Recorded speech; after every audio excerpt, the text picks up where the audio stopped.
Позвольте приступить к работе конференции. И я с глубоким удовлетворением хочу начать работу нашей традиционной, и, как вы видите, уважаемые коллеги, 13-й по счету конференции, которая Всероссийской научно-практической конференции с международным участием. И это конференция, которая традиционно, и мы очень благодарны и тому факту, что, во-первых, актуальность этой конференции, которая отражена в ее названии «Политические, экономические, социокультурные аспекты регионального управления в Европейском Севере», поддерживается Российским гуманитарным научным фондом, и существует понимание и, так скажем, признание важности тех вопросов и тех аспектов, которые рассматриваются в рамках нашей конференции. Безусловно, я благодарна всем партнерам и соорганизаторам нашей конференции. Это Коми-научному центру и Сыктывкарскому государственному университету, Сыктывкарскому лесному институту, с которыми мы на абсолютно общих позициях говорим о необходимости и важности управленческого аспекта всеми процессами, которые происходят в наших северных территориях, в нашей республике, и все, что сопряжено с эффективным управлением на севере.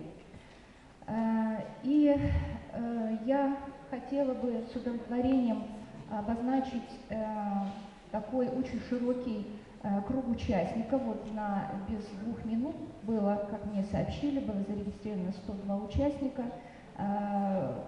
География постоянно нашей конференции увеличивается, количество участников нашей конференции увеличивается, и я так скажу, что и уровень, и качество тех материалов, которые представляются на нашу конференцию, тоже увеличивается, повышается, и вплоть до того, что мы, безусловно, уже и запускаем такой редакционный контекст с точки зрения того, что там должны быть в материалах наших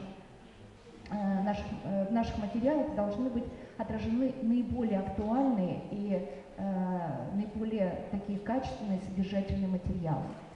И, я не знаю, по-моему, количество томов год от года тоже возрастает, и учитывая то, что, конечно, идя в ногу, так скажем, с требованиями и актуальностью сегодняшнего дня в науке и в системе образования, мы регистрируем наши материалы в системе РЕНС. Хочу обозначить, что и год от года мы стараемся работу нашей конференции делать прикладной. И в рамках конференции работает достаточно много площадок такого абсолютно прикладного характера. Это круглые столы по вопросам правовым, по вопросам отдельных управленческих аспектов. И в программе нашей конференции вы найдете работу, порядок работы и темы работы этих площадок. Поэтому все могут получить возможность принять участие в работе наших круглых столов и вот этих в обсуждении и в дискуссии в рамках обсуждения тем, заявленных на круглых столах. Уважаемые коллеги, я хочу предоставить слово для приветствия сопредседателю, председателю регионального отделения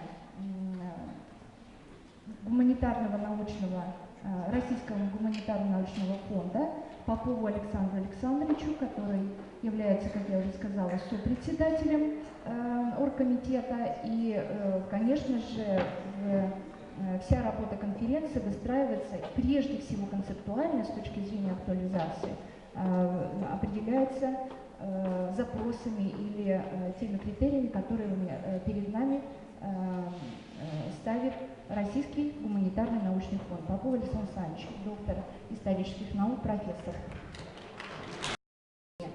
Старший преподаватель кафедры экономики отраслевых производств Сыктывкарского лесного института. Добрый день, уважаемые участники конференции. Вашему вниманию сегодня будут представлены результаты исследования социоэколого-экономической оценки конкурентоспособности регионов Северо-Западного федерального округа. В начале своего выступления хотелось бы отметить, что проблема сбалансированного развития на глобальном, национальном и местном уровне относятся в настоящее время очень серьезно, и они стоят в разряде приоритетных проблем, поскольку экологическая безопасность населения и социально-экономическое развитие территории тесно взаимосвязаны друг с другом. В то же время проблемы эколого-экономической, эколого-социальной сбалансированности, определяющей возможности и перспективы устойчивого регионального развития в современных условиях, находятся вне практики территориального развития. Основной проблемой является разделение полномочий различных структур управления на социальные, экономические и экологические аспекты. В современной теории регионального развития регион исследуется как многофункциональная и многоаспектная система. В теории существует множество подходов к региону как к субъекту оценки. Это экономическим, то есть рассматривается с точки зрения экономической эффективности. Однако в рамках устойчивого развития возникает вопрос конкурентоспособности территории, ставящий необходимыми такие задачи, как одновременный учет социальных, экологических и экономических факторов развития. Поэтому мы рассматриваем конкурентоспособность региона как динамическую, неимманентную, многоаспектную характеристику, отражающую способность эффективно использовать ресурсы, одновременно обеспечивая высокое качество жизни и сохранение окружающей среды. Многоаспектность обусловлена множеством факторов, которые предусматриваются в оценке. Неимманентность определяет сравнительную оценку конкурентоспособности региона, для чего используется именно сравнение регионов друг с другом. Предложена авторская методика сравнительной интегральной динамической оценки, алгоритм, который представлен на слайде 5. Для оценки реальной конкурентоспособности региона были выбраны показатели по 3 векторам развития, в том числе по социально-экологическому вектору развития. Это была выбрана производительность труда. По социально-экологическому взаимодействию это продолжительность жизни населения в регионах. По эколого-экономическому взаимодействию это доля инвестиций в защиту окружающей среды в общем объеме инвестиций. То, что касается потенциальной конкурентоспособности, то здесь оценивалась инвестиционная привлекательность по доле иностранных инвестиций в регионе, инновационная активность по доле инновационных товаров, работ и услуг, выпускаемых в регионе, и инфраструктурное развитие по дорожно-транспортной инфраструктуре. В результате оценки по предложенной методике получились показатели реальной потенциальной конкурентоспособности регионов Северо-Западного федерального округа. И на основании полученных оценок была произведена их группировка. Группировка представлена на слайде. В результате данной группировки были выделены 4 вида регионов. Первая группа – это регионы-лидеры. Для удержания конкурентных позиций, повышения конкурентоспособности этим регионам необходимо на основе инновационного, инвестиционного, инфраструктурного потенциала повышать эффективность социо-эколого-экономического взаимодействия. Вторая группа – это регионы с относительно высокой потенциальной, но низкой реальной конкурентоспособностью. Это регионы, для которых характерны высокие значения инновационно-инвестиционной активности, однако необходимо направлять инвестиции и разрабатывать инновации в социально-экологической подсистемах для повышения эффективности социо-эколого-экономического взаимодействия. Третья группа – это регионы с относительно высокой реальной и низкой потенциальной конкурентоспособностью. Эти регионы в перспективе, без усиления инновационной и инвестиционной активности, могут стать регионами-аутсайдерами.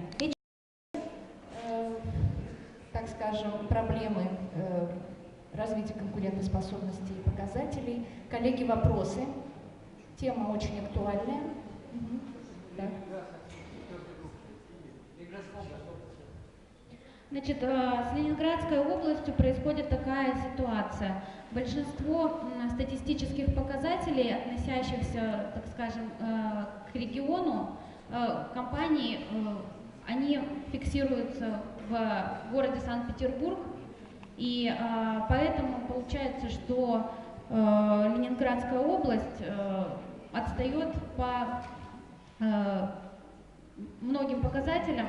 В принципе, у меня есть все показатели по всем, то есть я могу... Это показатели все статистические, то есть здесь ничего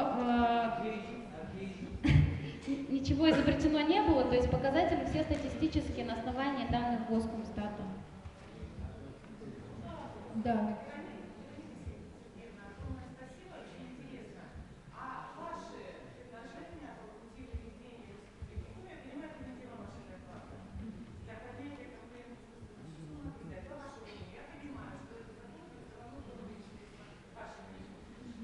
Значит, основные проблемы, которые были выявлены, это проблемы, связанные с инфраструктурой, то есть развитие инфраструктурной составляющей, это транспортная доступность. Транспортная доступность не только основных населенных пунктов, но и населенных пунктов, в которых может развиваться производство, которые инвестиционно привлекательными являются. Второе направление – это, можно сказать, что в настоящее время тоже ведется большая работа по этому направлению. Это повышение имиджа Республики Коми, как Республики Коми социоэколого-экономической. Почему я на это обращаю внимание? Потому что во главу угла ставилось то, что для того, чтобы быть конкурентоспособной республикой, нужно, чтобы и конкурентоспособные трудовые ресурсы оставались в республике, а для этого должна быть социальная среда благополучная и экологическая среда благополучная. Вот. Ну, это основные два таких направления. Спасибо, Вероника Сергеевна. Еще вопросы? Хотел бы поприветствовать всех собравшихся в этом зале и думаю, что участники конференции получат определенные новые знания, пообщаются друг с другом и получат импульс для дальнейшего совершенствования своих научных разработок. Поэтому наш институт социально-экономических и инвестиционных проблем Севера практически с организации первой конференции участвует в этой конференции. Но в основном мы участвуем в социальных, демографических, решениях демографических проблем, экономических проблем. Надо постараться осветить эти проблемы, не вдаваясь в нюансы, которых достаточно много, но чтобы аудитория поняла проблемы и те направления, в которых необходимо работать. Начну свой доклад с особенностей электроэнергетики как отрасли экономики. Электроэнергетика характеризуется непрерывностью и одновременностью процессов производства и потребления электрической энергии. Это очень важный момент, особенно для обеспечения надежности в условиях функционирования, так как ни одна другая отрасль в таком аспекте не работает. В электроэнергетике нельзя аккумулировать электрическую энергию, поэтому балансы мощности между генерацией и потреблением моментально осуществляются. То есть зажать лампочку здесь, на такую же мощность увеличивается мощность, в данном случае на Печорской ГРЭС. Далее, моментальность процессов, то есть в реальном времени процесс изменяется достаточно быстро, необходимо иметь точную информацию по режимам с целью их оптимального планирования, даже в таких условиях. Простые фразы. Если, например, научиться оптимально планировать, а мы пока еще в силу информационной необеспеченности некоторых моментов не можем эти задачи решать, но в научном плане мы это делаем, Так вот, если мы со временем, естественно, эту проблему решим, то экономический эффект при очень малых затратах на создание этих средств колоссальный. Вот сегодня даже наличие небольшой информации, имея вот это все вечера, в принципе, возможно экономический эффект получить исчисляемыми миллионами рублей даже в нашей небольшой республике. Система где-то недавно начиналась. Много было дискуссий о планомерности, вообще надежности этой реформы, необходима ли она была, и до сих пор дискуссии продолжаются. В контексте вашего доклада по вопросу надежности, да, современной энергетической системы, то есть существует ли вообще оценка надежности результатов реформ уже, да? Существует ли она и насколько эта надежность увеличилась или понизилась? Такой вопрос. Постараюсь ответить. Значит, я уже отмечал, что вот где-то с 90 по 2005 год оценка надежности практически не проводилась. Раньше это всегда планомерно проводилось, и планирование, на основе этого производилось планирование. Сегодня, особенно вот, начиная с 2005 года, кардинально поменялось, во-первых, управленческий аппарат в системном операторе, то есть опять пришли грамотные специалисты именно электрики в управленческий аппарат, а раньше, не в обиду будет сказано, больше было экономистов, которые некоторые технические моменты не понимали. Сегодня эта диспропорция убрана. Сегодня у нас есть план развития электроэнергии, генерирующих источников, который позволяет, у нас сегодня старое оборудование, и вот это вот очень сильно влияет на надежность в том числе. То есть износ оборудования достаточно высок, скажем, у нас в Коми-Энергосистеме 60% износ оборудования. И вот сегодня ставится задача модернизации этого оборудования на базе старого оборудования, просто переход на парогазовый цикл, что значительно повысит и эффективность, и надежность. То есть на тех же самых площадках сегодня вот будут монтироваться новые блоки, и тем самым будет осуществлена модернизация. То есть за надежностью мы сегодня следим. Так сказать, достаточно автономен с точки зрения самообеспечения энергии. Вопрос понял. Наш регион вообще-то на европейском севере посмотреть, он уникален, во-первых. Потому что у нас, вот я показывал схему энергосистемы,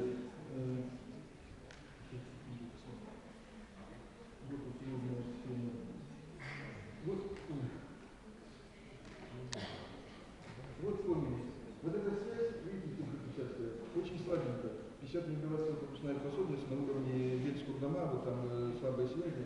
И тут можно сказать, что наш регион работает изолированно в структуре. У нас сегодня, в силу того, что известные причины, что производство упало, у нас сегодня в регионе порядка 40% резервной мощности. Но проблемный момент остается один, что она старая. Вот эта проблема, что огромное старение. Но, с другой стороны, в регионе квалифицированные специалисты, резервные мощности есть. Если рассматривать наш Сыктывкар, чтобы для сведения, то, конечно, проблемы есть. В силу того, что мы висим на линиях электропередачи, у нас своя генерация не позволяет обеспечить потребление. Но, учитывая, что вот в том году пустили в строй линию 220 киловольт Печора-Микунь, которая резко разгрузила эту проблему, сегодня у нас надежность достаточно хорошо обеспечена, по критерию -1 мы работаем в нормальной ситуации, и я думаю, пока все нормально. И вот если вот это время еще увеличить...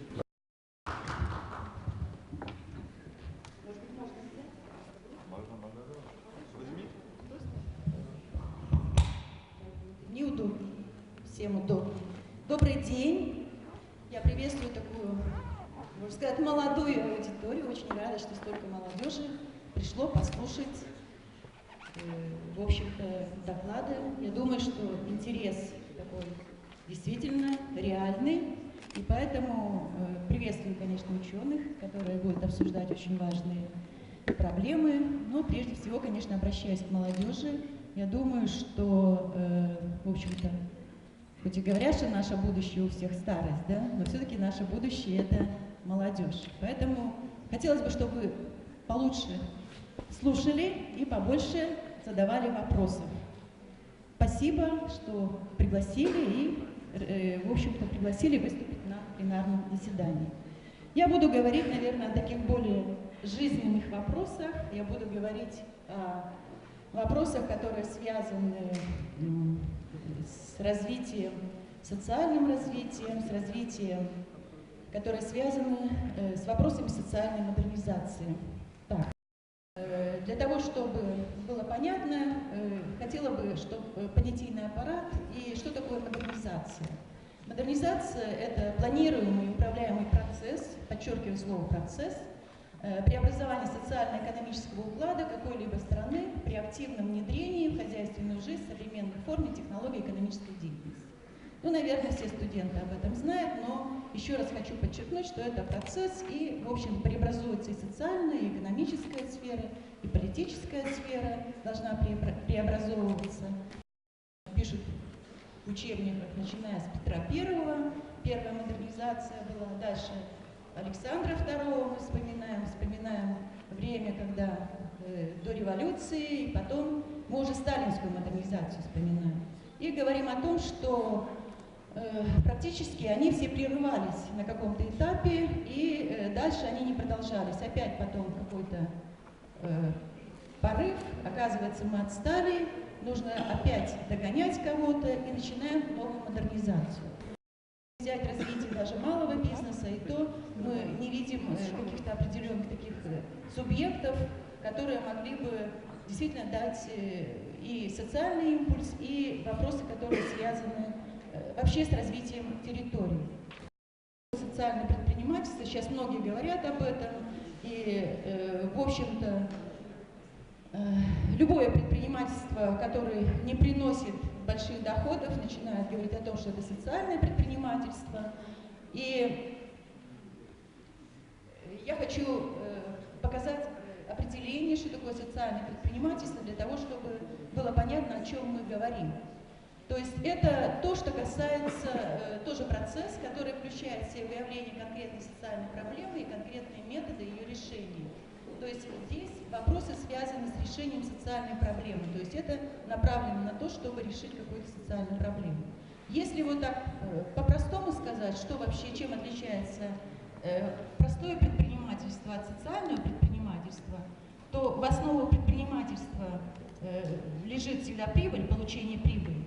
При социальном предпринимательстве это решение какой-то социальной проблемы, но это предпринимательство в данном случае доходы должны покрывать расходы. То есть это не социально ориентированные НКО, которые живут от гранта до гранта, а это именно бизнес, который живет, в общем-то, длительное время. Взаимосвязано и может самоорганизовываться, тем быстрее действительно найдет метод, форму, как это решить.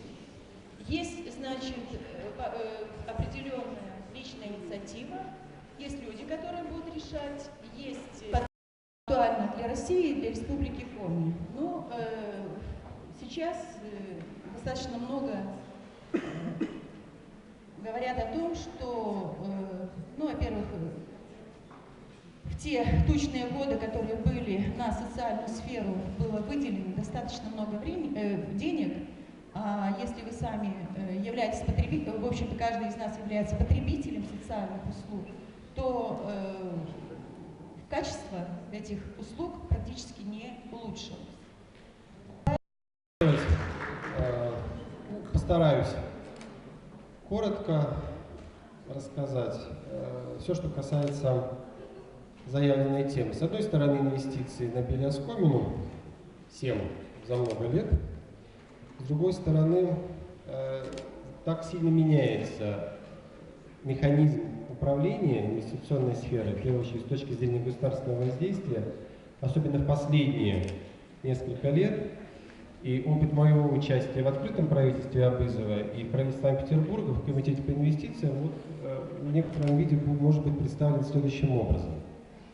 Все, что касается агентства стратегических инициатив, как некоммерческой организации под патронажем Владимира Владимировича Путина и он председатель попечительского совета, речь в первую очередь о чем? О том, что этот стандарт, он и основная его задача, это приведение к какому-то общему знаменателю тех требований к региональной инвестиционной политике, с с точки зрения повышения прозрачности, отчетности, механизмов воздействия губернаторского корпуса, региональных органов государственной власти на формируемый предпринимательский климат и инвестиционный климат в регионе Пскова, Республики Карелия по трудовым ресурсам. В результате там стали и завалилась их промышленная площадка и база. И в условиях потенциального социально-демографического состояния Российской Федерации многие инвесторы уже понимают, что мы не конкурентоспособны по качеству трудовых ресурсов, и это в инвестиционных стратегиях меньше всего прописывается. Декларируется очень много, а механизм реализации непонятен. Ну да, бог с ним, не буду увлекаться. Дальше, все, что касается обеспечения обратной связи с региональными органами власти. Одно из самых важных моментов, тут у меня зеленая такая составляющая, здесь проблема стоит в следующем.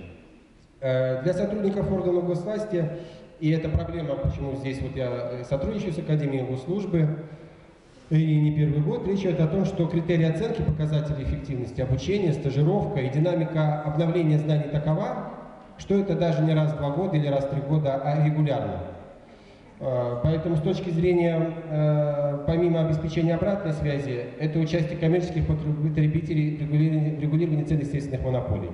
Энергетический фактор на Северо-Западном федеральном округе, согласно предыдущими докладчикам, один из самых важных ограничителей в факторе экономического роста, инвестиционного спроса Северо-Запада. Тема моего доклада «Судебная реформа в России. Результаты и перспективы». Но если говорить кратко, то результаты есть, и перспективы достаточно огромные. О чем бы я хотел остановить прежде всего внимание? Удивительный феномен дат, особенно круглые даты. Даты эпох, встреч, событий, как в жизни отдельного гражданина, так и в жизни всего общества. На сегодняшний день у нас несколько круглых дат. Прежде всего, это 150 лет проведения реформы, судебной реформы Александра II, 20 лет, как принята Конституция, 20 лет, как возрожден в России суд присяжных. Ну и пусть не круглая дата, но более значимая для, во всяком случае, ученых, занимающихся уголовным правом, уголовно-процессуальным правом, это на сегодняшний день 13 лет, как действует новый уголовно-процессуальный кодекс РФ. Почему важно? Потому что этот кодекс впервые закрепил такое понятие, с нашей точки зрения, как состязательность уголовного судопроизводства. Органов. Современная уголовная политика соткана из парадоксов. Президент неоднократно говорил о необходимости либерализации уголовной политики. Вот на этом немножко остановлюсь. Дело в том, что многие ученые пишут и говорят, что либерализация в сфере уголовного права, она невозможна сама по себе. Дело в том, что можно говорить о гуманизации, о гармонизации уголовной политики, но никак не о либерализации. Также слова президента воплощаются в жизнь с точностью до наоборот.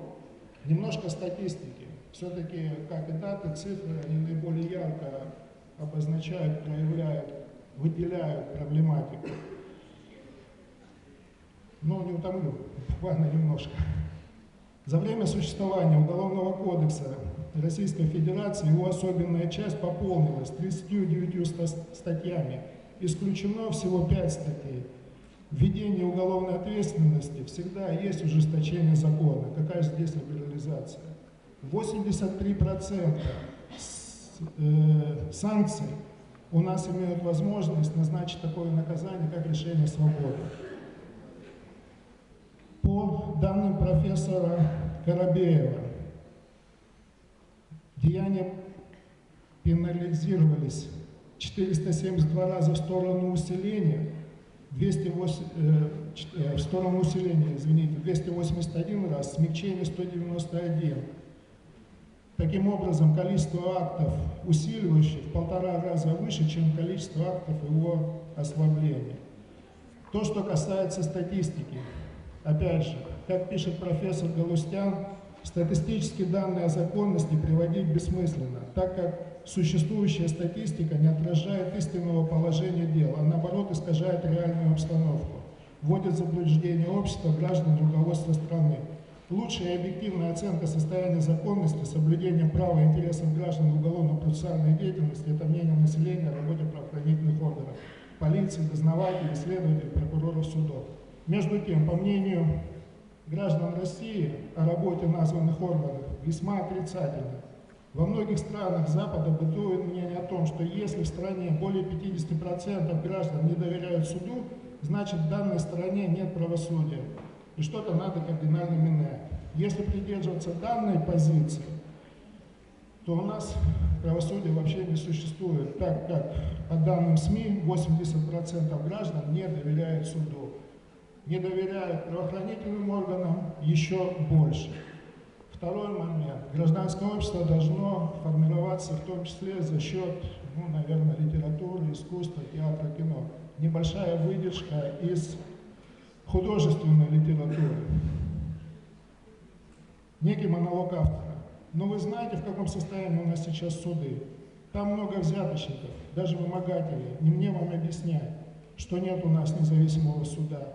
Эти игрушки созданы для более развитого уровня демократии. У нас же пока период государственного контроля по всей вертикали сверху вниз. И потом, хороший адвокат сегодня – это кто? Тот, кто знает, кому и сколько занести. Анна Борисова, креативщик.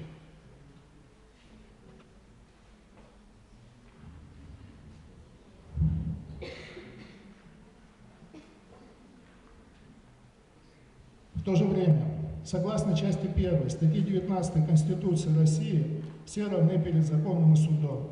В классическом понимании право представляет равный масштаб равным людям, ибо равенство есть основа правового регулирования. Это аксиома демократии. Россия, кто бы спорил, государство демократическое. Однако с недавних пор достаточно ясными проявляется тенденция, суд которой выразил в своем знаменитом афоризме Орвелл: «Все животные равны, но некоторые равнее других». Скотный двор. К чему я говорю? Дело в том, что на сегодняшний момент наш законодатель принимает такие законы, которые не только в научной среде, не только в гражданском обществе, но и в научной среде вызывают определенные недоумения. Буквально несколько ремарок. Мы очень много говорим о борьбе с коррупцией, но в то же время законодатель принимает такую норму, как статья 28.1 УПК РФ. Это новое основание для прекращения уголовного дела по категории так называемых дел налоговых преступлений. Суть заключается в следующем, что если недобросовестное лицо, которое не было увлечено в нарушении налогового законодательства, есть повод основания для возбуждения уголовного дела, но если он покается и возместит причиненный ущерб бюджету, можно долго говорить, что с бюджета у нас финансируются учителя, педагоги и так далее. Если это лицо возмещает эти деньги, он освобождается от уголовной ответственности. Возникает вопрос, чем у нас данное лицо отличается от простого обывателя, который залез, я извиняюсь, в какой-нибудь курятник, забрал там несколько курей и совершил преступление, за которое он получит судимость и в соответствии с статьей 86 будет нести полную ответственность. Вот кому интересно, в Сахалинском суде подняли архивы, и там есть ряд уголовных дел 1936 года. Там есть одно уголовное дело, когда в совхозе Слутки гражданин залез в совхозный курятник, похитил курицу и, как написано в приговоре, употребил ее в пищу. Он получил реально, по-моему, врать не буду, но лет 6 он точно получил реально. Я не призываю к этому. Я говорю о том, что вот эти нормы, которые на сегодняшний день принимают, еще раз повторюсь, вызывают определенное удивление.